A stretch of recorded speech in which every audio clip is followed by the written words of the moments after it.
अध्यात्म विश्व विज्ञान यूट्यूब चैनल के सभी प्रेमी पाठकों का हार्दिक स्वागत समादर करते हैं।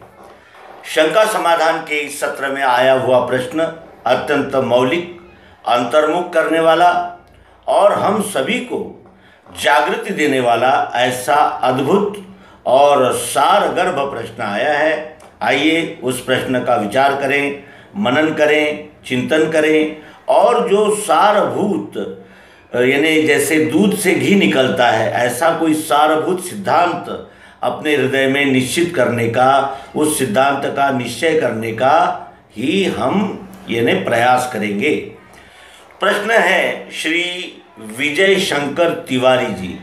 श्री विजय शंकर तिवारी, इनका फेसबुक से प्रश्न है और उस फेसबुक के प्रश्न पर फेसबुक में ही उत्तर न देते हुए हम इस यूट्यूब चैनल पर स्वतंत्र एक एपिसोड बनाकर उसका उत्तर इसलिए दे रहे हैं कि प्रश्न अगर अल्प शब्दों में उसका उत्तर दिया जाए तो उसका निश्चित बोध नहीं होता और ये संशय बना ही रहता है कि वो क्लियर नहीं हुआ और ये क्लियर नहीं हुआ। इसलिए किसी भी विषय को अगर जानना है तो हमें उस विषय के मर्म तक, गर्भ तक जाना होगा, तब उस प्रश्न का हम विचार कर सकते हैं। प्रश्न यह है कि ईश्वर, जो विदेशों में लोग रहते हैं, उन विदेशों में रहने वाले लोगों को धर्म, देवता और ये अनेक प्रकार के सारे जो कर्मकांड, इनकी जानकारी नहीं है। तो क्या उनके जीवन में कोई ऐसा खलल, कोई ऐसा अभाव रह गया है? लेकिन लगता तो ऐसा ही है कि वो हमसे ज़्यादा सुखी और खुशहाल है। तो इसमें अध्यात्म का क्या यानी पुट है, या अध्यात्म की इसमें क्या भूमिका है, अध्यात्म आवश्यक क्यों है? और ये प्रश्न एक तंवर नाम के मित्र ने भी भेजा है। तो दोनों प्रश्नों का मिला जुला उत्तर इस अंक में प्रस्तुत करते हैं। मेरी शर्ट उसकी शर्ट से सफ़ेद क्यों है? उसकी शर्ट मेरी शर्ट से सफ़ेद क्यों है? ये मेरे मन के अनुसार क्यों नहीं हुआ? और मेरे मन के अनुसार नहीं हुआ तो मैं क्या करूं? तो मैं दूसरे को बाध्य करूं कि वो मेरे मन के अनुकूल कार्य करे और सब मेरा ही सुने। मैं श्रेष्ठ हूं, मैं सबका यानी जिसे कहते हैं पालन करता हूँ। मैंने ये सब किया है, इसका मुझे लाभ मिलना ही चाहिए क्योंकि मैं इस लाभ का अधिकारी हूँ, इसलिए कि मैंने ये कर्म किया है। और इसके अनंतर भी बहुत सारी बातें हैं कि भाई मैं जब लाभ के लिए कार्य करता हूँ तो लाभ ही होना चाहिए, नुकसान नहीं होना चाहिए। फिर मैं सदैव युवा ही रहना चाहिए और परिवर्तन नहीं होने चाहिए। और फिर ये धूप छाँव, सुख दुख, सर्दी गर्मी, ये तो मेरे जीवन में ऐसा जैसा मेरे मन के अनुकूल है ऐसा ही होना चाहिए। ये हम सभी की मनोवृत्तियां हैं, इससे न कोई अलग हो सका है न अलग हो सकता है। ये सबका यानी सब अनुभव लेकर ये बात हम कह रहे हैं, ये कोई किताबी बात नहीं है। हम भी अगर अपने हृदय पे हाथ रख दें तो ये सारे अनुभव हमें आते हैं, इसमें कोई अनोखापन नहीं है और ये तो आएंगे ही। ये क्यों आते हैं, इसका मूल कारण क्या है, ये प्रश्न मैंने उसका उद्भव क्यों होता है? सभी अन्न खाते हैं, सभी यानी जन्म लेते हैं, सभी रहते हैं, सभी का विलय होता है और ये हवा, पानी, चंद्र, सूर्य ये सबके हैं, इसमें कोई भेदभाव नहीं कर सकता। हाँ, ये हो सकता है कि कोई कहे कि चाँद अचानक आकाश में यानी हमारे जो यानी ईश्वर है, हमारे ईश्वर ने उसे आकाश में कंदील की तरह लटका दिया है, ये बातें अलग हो सकती है। लेकिन सूरज है ही नहीं या सूरज केवल हमें ही ताप और प्रकाश दे, तो ऐसा नहीं होता। ये सबके हैं, ये हमें पता है या नहीं, और पता नहीं है कहते हैं तो फिर लोग कहेंगे कि इसमें कौन सी अनोखी बात आपने बताई। सूरज तो सुबह हुआ, तो सूरज हमें दिखता ही है, ये तो हमारा दैनिक अनुभव है, इसमें नयापन क्या बताया आपने। लेकिन हमारा ये कहना है कि हमें जागृति नहीं है कि कोई सूरज नाम का वस्तु इस विश्व में है जो इतनी नियमबद्ध तरीके से परिभ्रमण कर रही है। कैसे, कौन उसे आदेश देता होगा, या उसका ऐसा कौन सा नियंत्रक उसके पीछे लगा हुआ है जो उस सूरज के परिभ्रमण को नियंत्रित करता है, धरती के परिभ्रमण को नियंत्रित करता है, जो धूप छांव और सूरज गर्मी सर्दी और ये अनेक प्रकार की जो ऋतुएं हैं, अनेक प्रकार के जो वातावरण के बदलाव है, इसके लिए कौन सा कारक है, ये क्या है, कौन है इसका संचालक। ये जब तक हमारे मन में जिज्ञासा उत्पन्न नहीं होती तब तक एक पशु के जीवन में और हमारे जीवन में कोई भी अंतर नहीं है। पशु भी जन्म लेता है, उसको भी बाल बच्चे होते हैं, वो भी युवा होता है, प्रौढ़ होता है, और एक दिन उसका भी शरीर रूपांतरण हो जाता है। उसे भी आहार निद्रा भय और मैथुन उसे भी है। एक पेड़ भी जीवित है, लेकिन एक पेड़ में और एक मनुष्य में अंतर है।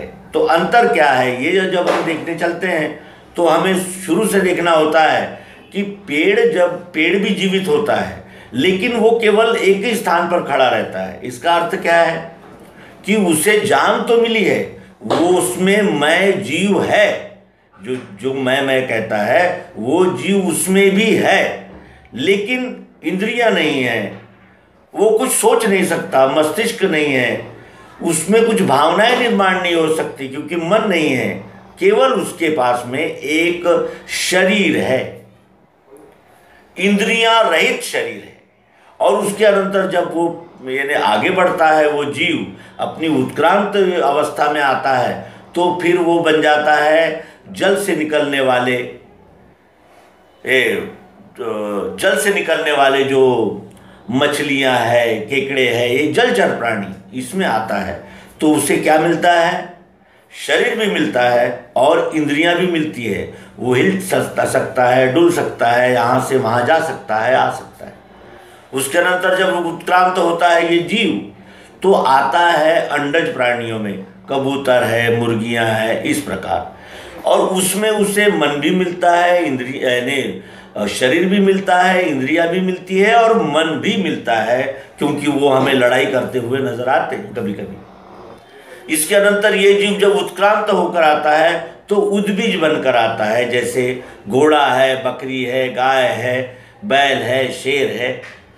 इनमें शरीर भी है, इनके पास शरीर भी है, इंद्रियां हैं, मन है और बुद्धि भी है। अगर आप उस शेर के आगे घास रख देंगे तो वो नहीं खाएगा, और गाय के आगे अगर आप गोश्त रख देंगे तो भी वो नहीं खाएगी, भले ही भूख से मर जाएगी लेकिन नहीं खाएगी। क्यों ऐसा है? क्योंकि उसमें बुद्धि भी है। तो उत्क्रांत होता हुआ उद्बीज खानी में पूर्ण उत्क्रांत हुआ जीव आया जानवरों तक, और फिर ज्ञानवर बनने के लिए वो एक विशेष प्रकार की बुद्धि लेकर आया है जिसे विवेक कहा जाता है, और फिर वो मनुष्य जारज खाने में आता है। जानवर ही है, ये एक जानवर ही है, लेकिन उसे विवेक का वरदान मिल जाने से वो सुपर जानवर है। और ये सुपर जानवर अन्य जानवरों के साथ कैसा बर्ताव करता है, क्यों ऐसा उसके साथ व्यवहार करता है, पेड़ों को तोड़ता है, ऑक्सीजन नहीं है करके रोता है, और कोई भी त्यौहार मनाता है, पर्व मनाता है तो हजारों लाखों निरीह जानवरों को काट देता है। ये कैसा जीव है जबकि इसके पास विवेक बुद्धि मिली है। और यहाँ फिर विचार शुरू होता है कि पशु जो आहार निद्रा भय मैथुन में ही लिप्त है और वहीं उनका जीवन समाप्त है, और उसके अनंतर पशु मनुष्य जो कि पशु तो है ही, यदि आचरण से तो आहार निद्रा भय मैथुन में ही इसका संपूर्ण जीवन समाप्त है, साथ ही उसके पीछे मन भी लगा है, यानी कामनाएं, भावनाएं, ये पशु मनुष्य है। फिर मनुष्य है फिर वो मुझे ये चाहिए वो चाहिए, सिलेक्शन है, इस प्रकार की भूमिका में मनुष्य बनकर आता है। फिर मनुष्य ही जब ये जागृति आती है कि क्या केवल ये निर्माण होने वाला, कुछ दिन रहने वाला और रूपांतरण होने वाला शरीर ही मैं हूँ, शरीर से मेरा क्या संबंध है, शरीर कैसे बना है, शरीर का निर्माण कैसे होता है, शरीर का विघटन कैसा होता है। शरीर तो मेरे नष्ट हो जाता है, रूपांतरित हो जाता है, लेकिन शरीर में कौन रहता है जो ये सारे कार्यकलाप करता है, और वो सारे कार्यकलाप करने के लिए उसे प्रकाश कहाँ से मिलता है, उसे शक्ति प्रेरणा कहाँ से मिलती है।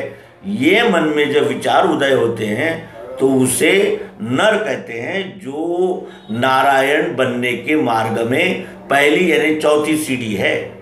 और सभी का उद्गम, चाहे वो कोई अवतार हो, कोई संत हो, महात्मा हो, सबकी शुरुआत इसी तरह होती है। मैं जागृत होता है तो वो उद्भी से प्रवास शुरू होता है और अंत में मनुष्य बनकर नर का नारायण होकर उसका यानी समापन होता है, ये सफ़र। और ये सफ़र क्यों है? क्योंकि जब वो मैं उठा, मैं की जब कल्पना उठी, तो मैं केवल सीमित इतना ही हूँ, ये भूमिका लेकर वो मैं उठी थी कल्पना।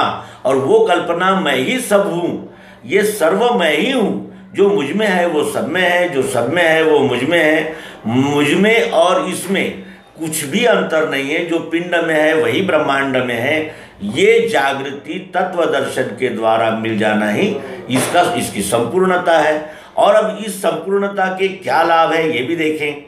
तो ये संपूर्णता जब मिल जाती है मनुष्य को, जब यानी एकत्व का अनुभव आने लगता है या आ जाता है, या उस अनुभव पे मनुष्य जब आरूढ़ होने लगता है, तो सबसे बड़ा लाभ होता है कि उसमें एक प्रकार का स्थायी संतोष आ जाता है। क्यों? क्योंकि जब तक वो अपने आप को नाशमान शरीर मान रहा था, तब तक वो भोग, ऐश्वर्य, मान, सम्मान इन्हीं को ही संपूर्ण मानता था। लेकिन जब उसने अपना वास्तविक स्वरूप देख लिया, तब उसके ये ध्यान में आया कि ये रूपांतरण होने वाले हैं, ये बाह्य अंग है, ये क्षर है, लेकिन इसको प्रेरणा अक्षर ने दी है, जो सर्वत्र व्याप्त है और जिसका कभी नाश होता ही नहीं। और ये बोध होने पर उसे एक स्थायी समाधान की प्राप्ति होती है।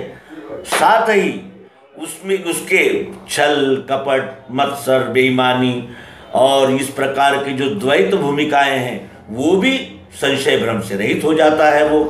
और इस तरह वो जो उद्भिद से निकला हुआ जीव नर बनकर नारायण में विलीन हो जाता है। नारायण में विलीन होने का अर्थ ये है कि जो वो क्षुद्र अपने आप को एक 3.5 हाथ का जीव मान रहा था, वो अपने आप को विराट अनुभव करता हुआ उसी विराट में लय को प्राप्त करता है। पुनरपि जननम पुनरपि मरणम पुनरपि जननी जठरे शयनम, ये चक्र उसका वहाँ खंडित हो सकता है। लेकिन अगर ये जीव भावनाओं की यानी कल्पनाओं में और वासनाओं में ही अगर लिप्त रहा और इसने अपनी नज़र अगर नहीं उठाई, तो फिर ये चक्र अव्याहत रूप से चलता ही रहता है। जन्म मृत्यु का दुख भोगना ही पड़ता है। और ये सारा भवसागर अर्थात ये जो यानी भूमिकाएं थी, उसी को उपाधि मानकर, उसी को ही अपना सच्चा स्वरूप मानकर जीव उसमें यानी रममाण हो जाने से ही ये सारे उसे दुख बार बार भोगने पड़ते हैं और आत्मा को ये बंधन करते हैं। जो काम, क्रोध और लोभ, ये जो 3 विकार है, ये आत्मा को बंधन करते हैं और इसकी मुक्ति में वही एकमात्र बाधा है।